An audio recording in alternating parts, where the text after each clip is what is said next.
Vamos lá. MMQ. Eu vou, inclusive, evitar de ficar falando método dos mínimos quadrados, porque eu gaguejo sempre quando eu falo isso. E outra coisa, é mais fácil falar MMQ, né? Então, o MMQ vai ficar o nosso símbolo da aula aqui, nosso jargão. Eu vou começar lembrando, para a gente estabelecer o que nós já fizemos, né? Fazendo uma retrospectiva aqui. Basicamente, uma das experiências aqui, algumas das experiências feitas foram com pêndulo. E a gente viu que é possível medir a aceleração da gravidade a partir da observação ou da experiência do pêndulo. A gente viu isso. Ou seja, a gente obtém uma grandeza de forma indireta. Eu não consigo ver a gravidade direta, não consigo. Então, eu uso uma experiência do pêndulo para, a partir dos resultados dessa experiência, eu conseguir obter o valor da grandeza em si, que é a gravidade.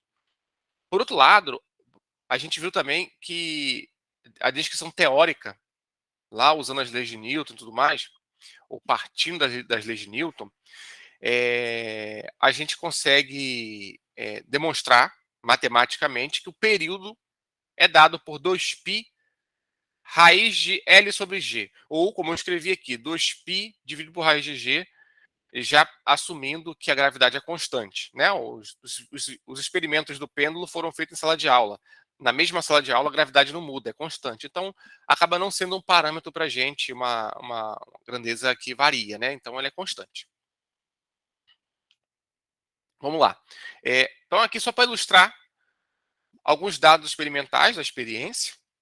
E, basicamente, cada dado experimental tem uma incerteza. E essa incerteza, né, a gente já viu aqui, foi uma das coisas que vocês mais fizeram ao longo do curso, né? Calcular a incerteza lá e colocar essa incerteza no gráfico, com barra de erro.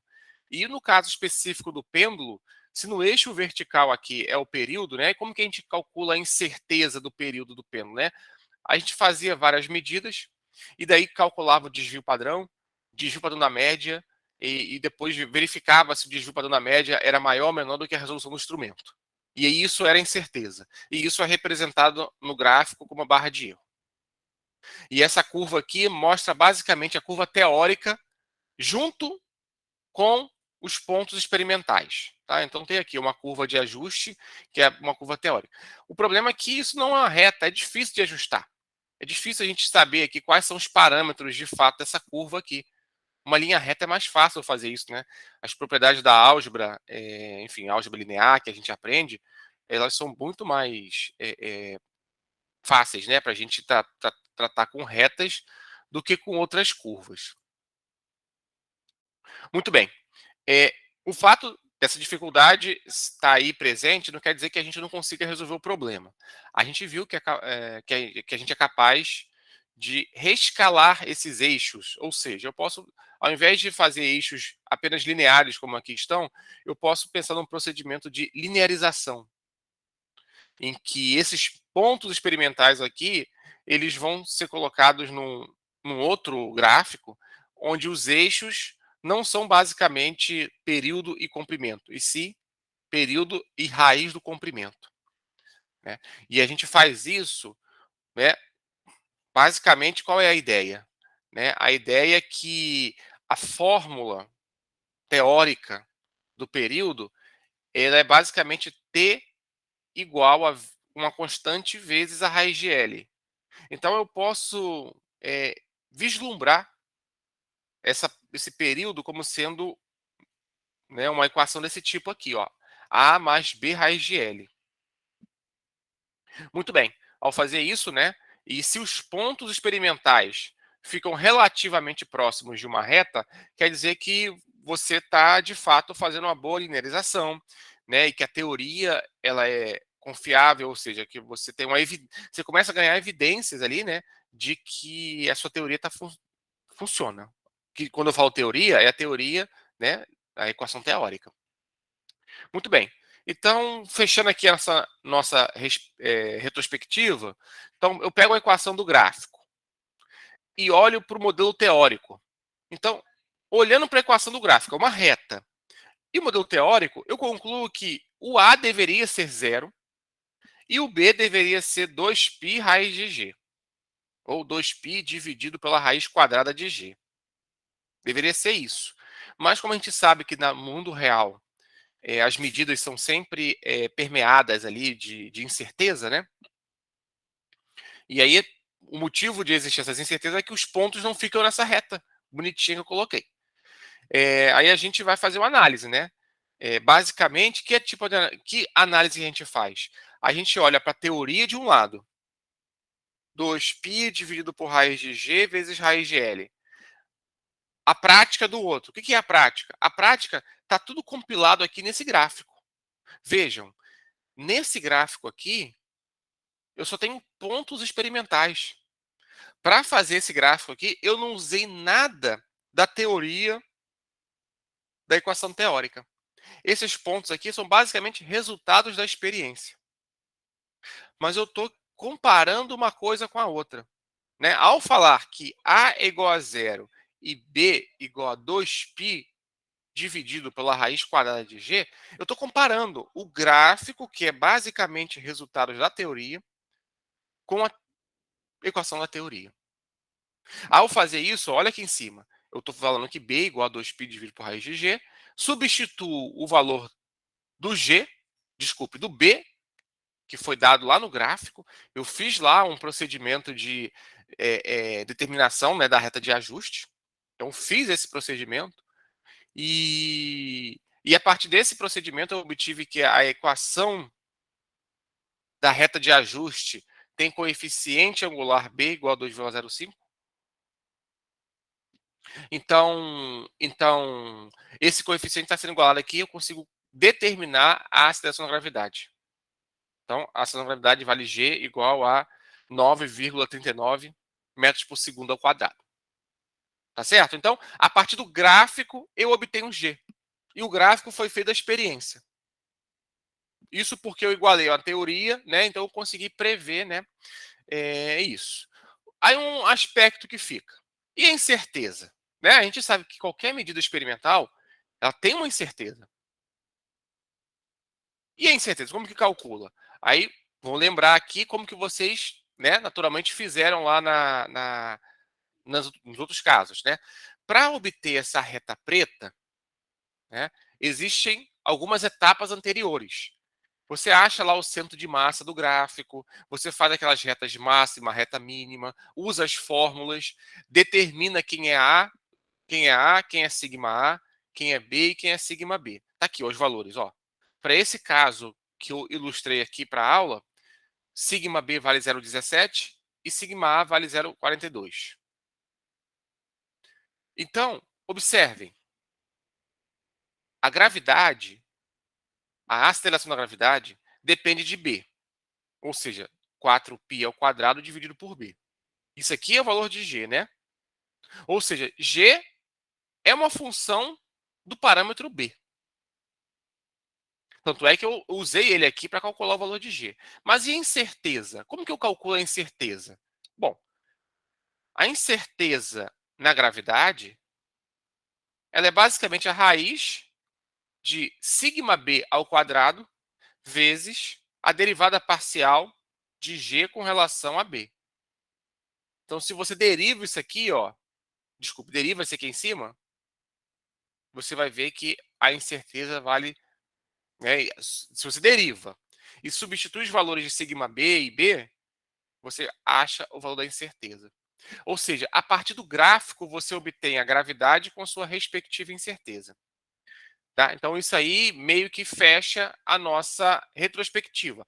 Foi assim que a gente fez até hoje. Vocês fizeram isso no pêndulo e fizeram isso no relatório científico.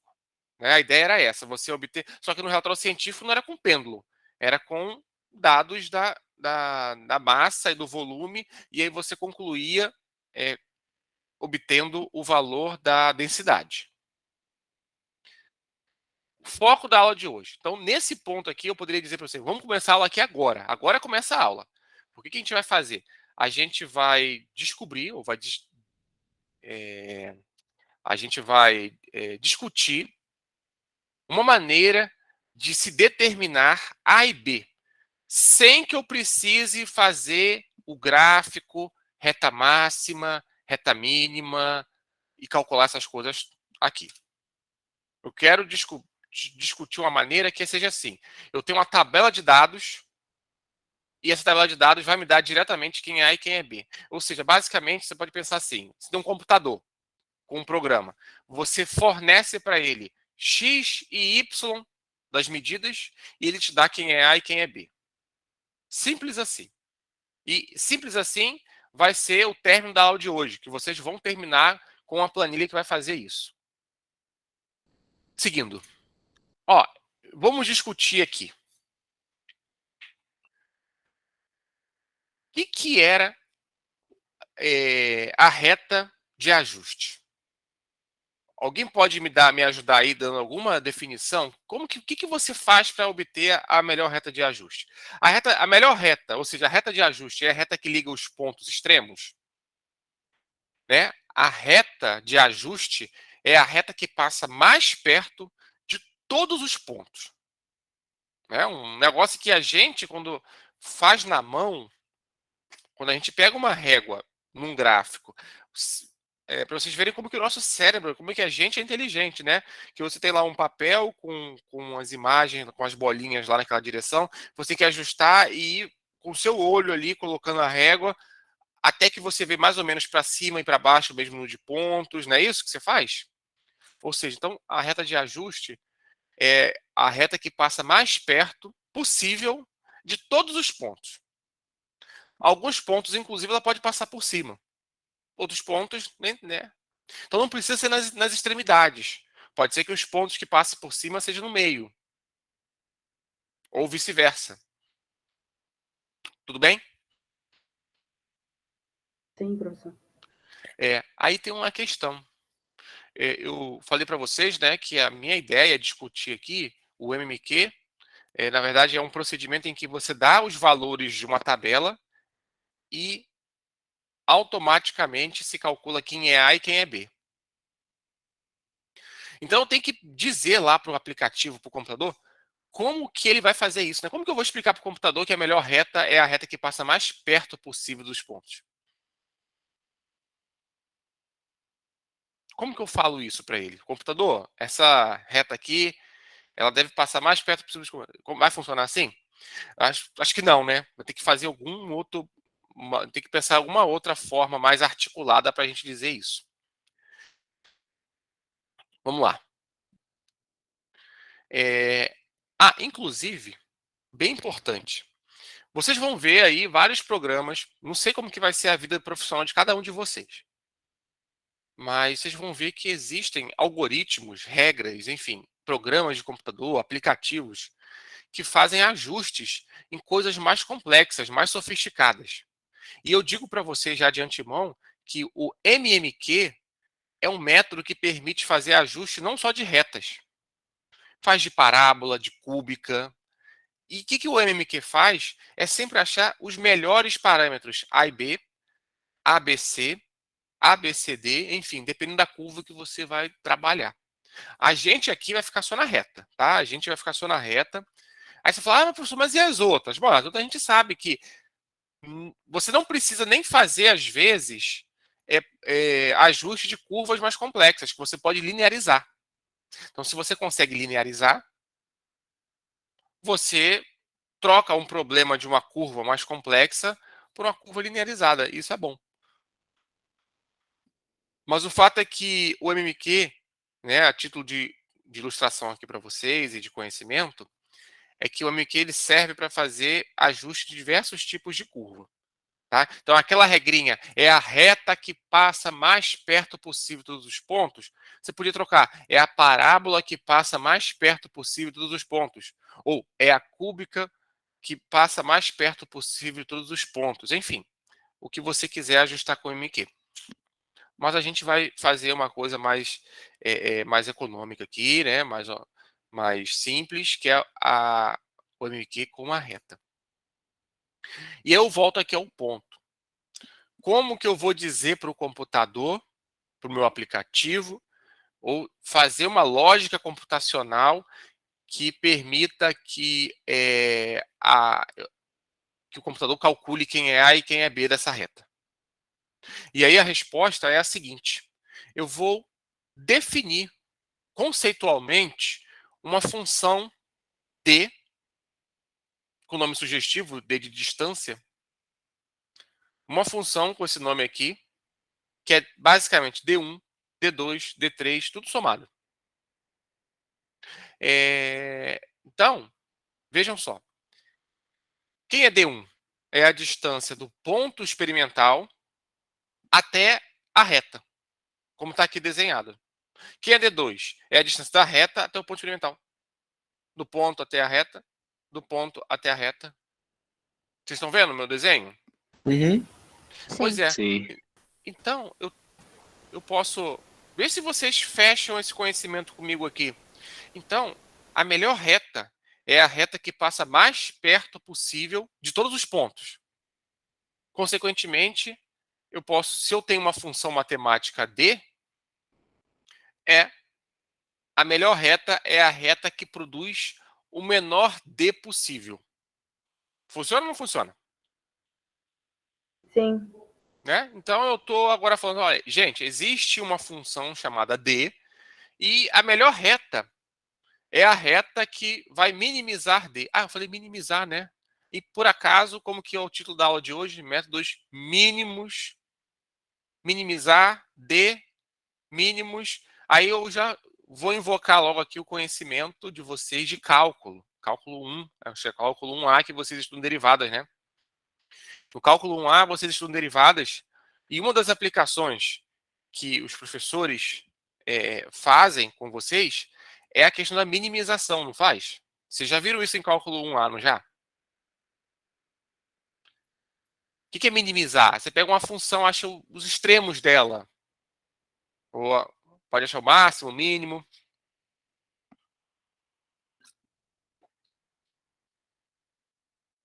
Como que você minimiza uma função lá no cálculo? Como que é, Yasmin? Derivada. Ou seja, você deriva e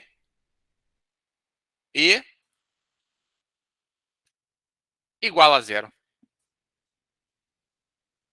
Né? Quando você deriva igual a zero, você acha pontos extremos, máximo, mínimo, máximo, enfim. Nesse caso específico, observem uma coisa. Se eu derivar e igualar a zero, né, a função, que inclusive já vou definir aqui, ó, não é d simplesmente, é d ao quadrado, porque eu quero trabalhar com coisas positivas. Se eu simplesmente derivar d ao quadrado, igualar a zero, eu vou fatalmente achar um mínimo. Porque d é distância. Eu vou ter sempre máximo. A reta eu posso sempre imaginar uma reta muito longe. Então, ao fazer esse processo de derivar igual a zero, eu vou fatalmente encontrar o mínimo da função. E com isso, já estou dizendo como uma regra, ou dizendo para o computador, como queira, que se você deriva essa função igual a zero, você vai estar achando, né, os parâmetros aí em que essa função é mínima, ou seja, que você vai ter a melhor reta possível.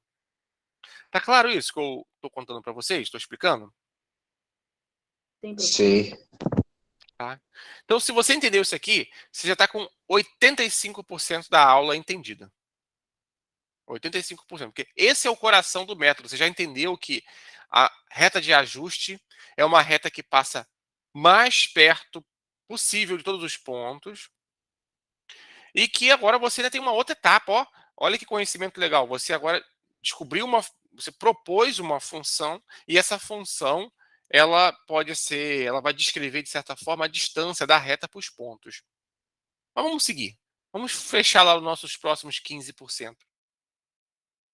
Eu vou pegar como exemplo aqui, de novo aqui o gráfico do período, né? Então a variável x vai ser raiz de L, a variável y vai ser t e a variável sigma vai ser sigma t. No laboratório a gente faz vários tamanhos de pêndulo. Cada um dos tamanhos tem uma medida aqui, ó, igual eu mostrei no início da aula. Então, eu a princípio, está claro para vocês que eu posso ter um gráfico com vários valores de período aqui? Está bem hipotético porque eu estou apenas ilustrando aqui com o período do pêndulo, mas podia ser massa e volume, podia ser tensão e comprimento de fio, enfim, podia ser qualquer outra coisa que você quisesse. Tá certo? Então, aqui começa de fato o problema. Eu tenho N pontos experimentais. 1, 2, 3, N. A partir desses pontos, eu vou fazer um algoritmo, uma regra, enfim, vou fazer uma coisa aqui que vai me permitir calcular A e B. Tá? Apenas como características aqui, só para lembrar, eu só vou usar, ou seja, a gente para fazer o MMQ só usa incertezas no eixo vertical. As incertezas no eixo horizontal, duas coisas. Elas podem ser rebatidas para o eixo vertical. Então, existe uma receita matemática de você rebate essa incerteza, mas também a gente aqui na FISESP 1, eu vou desconsiderar as incertezas eu e a equipe inteira, né? Nós estamos desconsiderando as incertezas na horizontal. Tá? E distribuição gaussiana de erros é que cada um desses erros aqui, sigma 1, sigma 2, sigma 3, eles foram obtidos, então são erros iguais àqueles que nós calculamos no pêndulo, por exemplo. Né? A gente fazia lá um histograma e via que a estatística lá do desvio padrão era aquela de 68%, depois 95% se fosse 2 sigma, enfim, distribuição gaussiana. E as coisas que nós vamos trabalhar aqui na FISESP 1 também vai ser de distribuição gaussiana de erros. Então, é só para ilustrar para vocês aqui que, de fato, é isso que a gente vai fazer. Muito bem. Vamos lá, vamos voltar ao ponto aqui. Eu tenho lá os N pontos experimentais, tá? A minha tabelinha aqui de N pontos experimentais. E tenho a função que eu quero ajustar. Como eu disse, o MMQ ele não serve só para reta. Então, de forma bem geral, qualquer função matemática, ela pode ser escrita como sendo uma combinação linear de funções LI. Vocês aprendem isso em álgebra linear.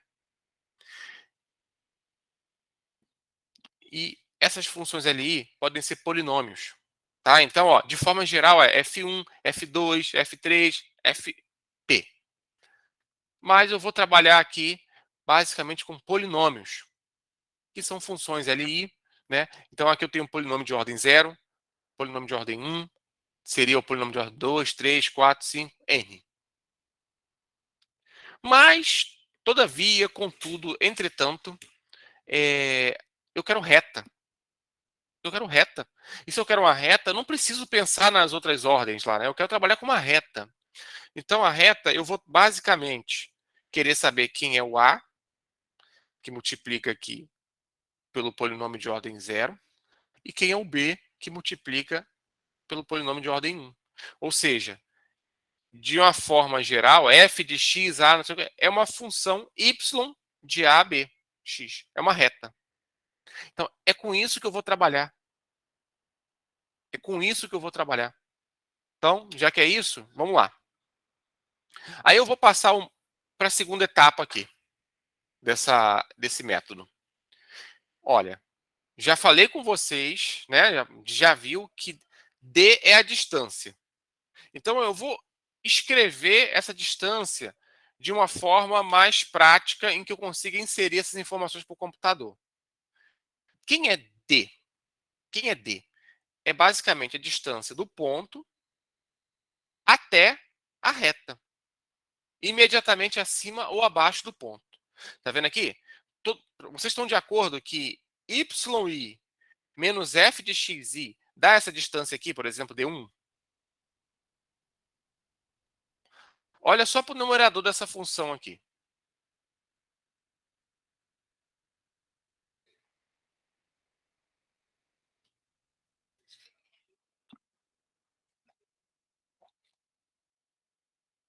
Vocês estão entendendo que eu não estou fazendo nada de conceitualmente novo? Eu apenas peguei um conhecimento lá, ó. Eu quero essa distância. E como que eu calculo essa distância? O valor do ponto menos a função. Isso dá me dá a distância. Concordam comigo? Sim, professor. Tá? Então tem só a maneira de você escrever. Como que você faz isso? Ó, a distância do ponto até o valor da função no ponto. E eu vou definir, na verdade, essa quantidade Q2 que está aí, ó. Q, essa letra parece um X. Q2. Q2. Tá? Isso é bem famoso na literatura. Sempre que se fala em MMQ, né, na verdade, a função a ser minimizada é a função Q2. Essa função Q2, ela é basicamente a distância dividida pelo tamanho da incerteza, que eu chamo de fator de ponderação. Está relacionado com a incerteza. Então não muda, né? O fato é que, fazendo essa consideração, vejam só, pensa comigo aqui. Isso aqui é uma fração, né? É DI sobre sigma I, beleza? Quanto maior o valor de sigma I, a fração toda não fica menor? Não é isso que acontece? Eu tenho uma fração, quanto maior é o denominador, menor é a função, não é isso? Sim. Beleza, beleza. Se é feito dessa maneira, isso quer dizer que por que eu estou chamando de fator de ponderação? Ponderação é peso. Então, eu vou dar mais valor para quem tiver menor incerteza.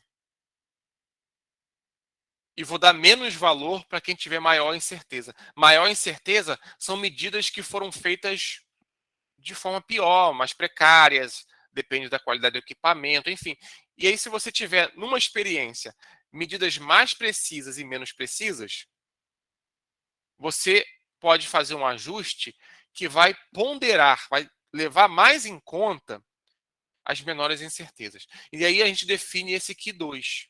Né? O Q2 é a função que vai ser minimizada. Na verdade, é essa daqui. Bom, mas como eu tinha naquele ponto da aula, vocês tinham 85% lá para entender lá esse método como um todo. Eu diria que agora estamos com 95% já pronto. Falta só agora fazer a álgebra para calcular essas coisas. Professor, eu poderia enxergar. Felipe, Eu poderia enxergar essa incerteza no denominador como algo tipo, quanto maior a incerteza, logicamente, então a distância vai ser menor, porque é mais provável que também esteja perto da reta? não, você pode enxergar ela, porque isso aqui é cada um desses termos de somatório, né? Tipo I, vai ser um que a gente chama de resíduo. É o resíduo. Certo. Então, essa que não é basicamente a distância, né? Então, é a distância dividido pela incerteza. Então, se o resíduo, né, for pequeno, quer dizer que a incerteza é muito grande, ou que, enfim, a distância não vai levar muito em conta. Tá sacando? Sim, sim. Tipo, criar. Conceitualiza uma outra coisa, né? Tipo, outra É, definição. que a gente começa com a ideia de que de fato é a distância, mas a gente pode ir mais além. A gente pode considerar a distância e considerar também a barra de erro. E como que se faz isso? Justamente botando esse fator de ponderação, que é a incerteza embaixo. Eu poderia definir a função que sem essa incerteza. Daria também. E acontece muitas vezes. Mas eu já estou mostrando para vocês uma forma mais completa. Que dependendo da situação, você vai precisar levar em conta a barra de erro. Mas vamos seguir. Então, como eu disse, assim, o método é esse. Vai entrar um pouquinho de matemática aqui agora. Eu vou, próximos minutinhos de aula, minutinhos mesmo, eu vou mostrar para vocês como que a gente obtém umas fórmulas que já vai implementar todo esse cálculo que foi discutido, toda essa parte conceitual. Mas eu diria que, assim, em termos de entendimento, se você chegou aqui nesse ponto, você já entendeu o método, entendeu o que ele significa. Então, eu vou pegar essa equação aqui e vou botar lá para cima. Então, tá aqui, ó. A distância. Ainda de forma geral, tá vendo? Eu quero uma reta, mas eu acabei colocando aqui a forma mais geral ainda. Oh, fui pro lado errado. Então, ó, se eu quiser um ajuste linear, essa equação aqui, que é para qualquer tipo de função, vai ser, obviamente, uma reta, né? A mais bx.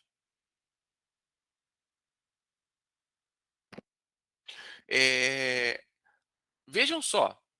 Agora, essa função Q2, então vamos chamar Q2. Q2, está vendo aqui Q2? Q2, ela depende de xi, yi, sigma i. Isso são dados constantes, são dados que tem na tabela. De forma que Q2, ou D2, ela é uma função dos parâmetros A e B. A e B. Então, x, i, y, sigma i são constantes, A e B. Vejam. Agora, vamos fechar a ideia. A gente sabe que tem essa função aqui e que eu tenho que minimizá-la. Minimizá-la quer dizer que o derivar é igual a zero. E são funções de dois parâmetros, A e B. Ou seja, a derivada de D. Está faltando um doisinho aqui, tá? De D ao quadrado dividido em relação a A e de D ao quadrado em relação a B. Ou seja, cada uma dessas derivadas tem que ser zero, porque eu vou minimizá-la para cada um dos parâmetros. Então vamos lá, fazendo um pouquinho de conta aqui. E assim, só para mostrar o caminho para vocês. De novo, não precisa se preocupar em decorar essas contas, essas passagens. O lance aqui que eu estou mostrando para vocês é como que vai se obter as fórmulas que serão usadas. E partir daqui. Então, ó, basicamente, derivada parcial de D com relação a A. Está aqui, ó. Repetir aqui em cima. É igual a derivada com relação a A. A derivada entra pelo somatório. Deriva isso aqui dentro. 2, escorrega aqui, né? Vai aqui para frente, repete, e deriva o que tem aqui dentro. Basicamente, menos 1 sobre sigma i. Né? Aparece um A aqui, então a derivada de A com relação a A é 1. Então, basicamente, o que sobra é esse cara aqui. Analogamente, vou fazer a derivada com relação a B. Obtenho essa outra equação de somatórios aqui. Como eu disse, cada uma delas tem que ser igual a zero. Então, vamos olhar aqui, ó, cada uma delas. Ah, e outra coisa. Aqui na aula, eu já estou mostrando as contas para vocês.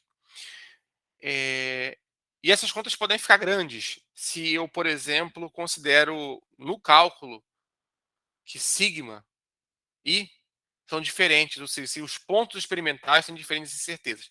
Então, só para facilitar o nosso entendimento e aonde eu quero chegar, e é realmente com fins didáticos, tá? Eu vou assumir que todas as incertezas são iguais, de forma que eu posso cortar.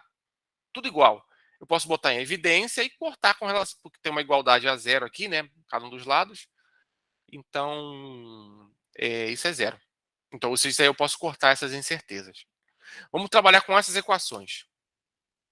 Tá? Então, vamos lá. A equação da esquerda. Eu vou multiplicar ela por 1 sobre n, que é o número de medidas. Ao fazer isso, esse somatório aqui são 3 termos, tá vendo? 3 somatórios.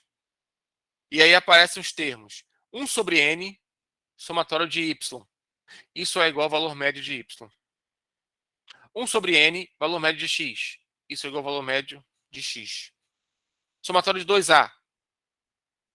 2an. Então, eu posso aqui reorganizar e pronto. Com isso, já achei a fórmula do coeficiente A. Basta eu pegar minha tabela de dados, calculo a média de y e a média de x. Só que tem um detalhe.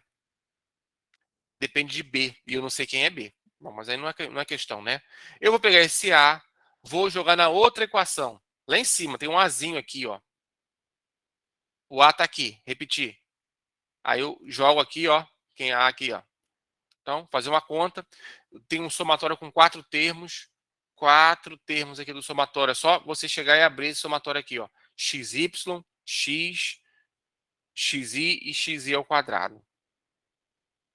E tudo aparece o B, ó. B, B, aqui não tem B, aqui não tem B. Isso aqui é igual a zero. Então, eu posso chegar, ó, reescrever B, isolar B nessas 4 equações. Tá vendo? Eu isolei B aqui. Posso manipular um pouquinho mais essas equações. até obter o resultado final, B. Então, basta que eu calcule esses somatórios aqui, dos meus pontos experimentais, que eu calculo B. Então, em resumo, são essas duas fórmulas. Na verdade, chegando no fim aqui da minha exposição, bem pertinho do fim, eu só estou falando para vocês aqui, agora estou mostrando para vocês que é o seguinte. Antes, você tinha que pegar reta média, fazia a reta máxima, a reta mínima, calculava o coeficiente angular de cada uma delas. A partir daí, você obtinha quem era A e B. Agora, basta você fazer esses somatórios. Você não precisa mais desenhar gráfico.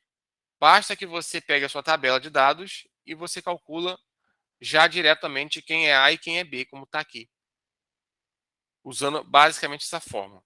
Na verdade, eu poderia ter ido um pouco mais além. Não fiz aqui porque a conta está grande. E, enfim, acho que a ideia aqui é partir para a implementação disso mesmo. Mas eu consigo calcular a expressão, eu consigo obter a expressão para calcular sigma B e sigma A. Então, se eu uso esse conjunto de fórmulas aqui, ó, todos 5 fórmulas, eu sei exatamente quem é a minha equação da reta de ajuste. Olha que legal, tá vendo? Então, eu troco um problema que eu tinha antes, que era de ter que desenhar gráfico, fazer as retas máximas e mínimas, para simplesmente resolver essas 5 equações.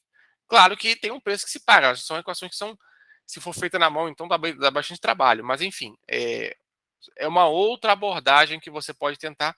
E observem, não tem aquele fator empírico da pessoa que vai escolher se ela tem uma boa sensibilidade ou não tem uma boa sensibilidade para fazer as retas de ajuste. Então, como aplicação, tá lá, ó, tenho aqui um gráfico com os pontos experimentais e barras de erro. E foi feito o MMQ. Então, foi feita uma reta aí que né, ilustra esse gráfico. Como que eu sei que esse ajuste está bom? Existe um parâmetro que também é muito conhecido e que dá mais evidência de que seu ajuste foi bem feito, que é o chamado resíduos. Então, para cada ponto experimental tem um resíduo. Eu já falei para vocês o que é um resíduo, né? É basicamente uma relação entre a distância entre o ponto e a reta. Então, olha para esse gráfico aqui, ó. Ele está inicialmente, eu tenho exatamente 14 pontos experimentais. 14 pontos aqui. Para cada ponto eu tenho um resíduo. Se não ficou claro para vocês ainda o que é o resíduo, tá aqui, ó. Olha especificamente. Esse ponto está acima da reta, esse ponto está abaixo da reta, esse ponto está acima da reta. Então, acima da reta é o resíduo positivo. Abaixo da reta é o resíduo negativo. Tá? Então, ó, posso dar um zoom. Então, os dois primeiros pontos aqui, por exemplo, do gráfico, ó, são resíduos. Olha só, se está claro isso, vamos partir então para a última etapa, que eu não mostrei aqui, né? Mas basicamente é o seguinte: se lembra que no meio da aula, e em algum momento lá eu falei com vocês que ia considerar que todo mundo tinha a mesma incerteza e que o motivo daquilo era meramente didático para facilitar aqui a explicação das contas? O fato é que aonde que tem essa vantagem? Né? Imagine o seguinte caso: eu tenho um gráfico, 5 pontos experimentais. Os 3 intermediários eles têm incertezas grandes. Os dois extremos, não sei se vocês conseguem ver aí, ó, incertezas pequenas. Se você faz o MMQ e não considera o tamanho das barras de erro, que é normalmente o que você vai encontrar aí nos programas que fazem ajuste direto, você tem uma reta que passa mais ou menos igualmente distante a todos os pontos experimentais. Tá vendo? Só que, observem que os pontos extremos têm certeza menor do que os pontos intermediários. Vocês acham que o MMQ que seja mais sensível à incerteza ia produzir uma reta que ia passar mais perto dos pontos com menor incerteza ou mais longe deles? O que vocês acham? Vocês acham que é uma boa Mais perto. reta devia passar mais perto de todos dos pontos mais incertos ou dos pontos mais certos, Dos mais certos. né? Então, se você faz o que né, exatamente esse é o ponto, né? É possível levar em conta aquelas incertezas e fazer o chamado MMQ ponderado, com aquele fator de ponderação. E aí, não vou dar aqui a explicação de como que se chega nessas fórmulas, porque vocês viram que realmente fica um pouco grande, mas o resultado é esse. Então, são essas fórmulas aqui que a gente usa para implementar o MMQ. Na verdade, o plano da aula aqui é que cada um de vocês abram a planilha que eu disponibilizei, né? Então, tá lá, tá o relatório. Então, o relatório, cadê o relatório? Aqui, ó. Vocês receberam um relatório dos mínimos quadrados. Nesse relatório, né, vocês aí das minhas turmas, recebem lá uma planilha e tem lá umas fórmulas que vocês vão implementar. Tá aqui as fórmulas.